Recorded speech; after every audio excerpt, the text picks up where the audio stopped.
अस्सलाम वालेकुम भाईजान। ये देखो, ये माल समुंदरी 25 किलोमीटर क्रॉस करके सर्विस एरिया दे मोटरवे पे ये माल उतरा है गाड़ी का। अभी 2 का टाइम है।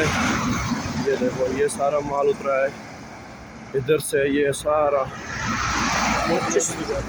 25 बोरे गंदम को उठा के ले गया है। ये सामने अभी मोटर वाली गाड़ी लेके आए हैं, मौके पे मौजूद है गाड़ी। अभी 2:25 पे ये गाड़ी उधर मिला है हमारे को। ये वाक़या सारी करें का। ये देखो, 25 बोरे जो ना ले गया है, 100 किलो की बोरी। ये अभी मोटर वाली गाड़ी मौके पे लेके आए हैं हम लोग। ये देखो, सारा ये मौजूद है।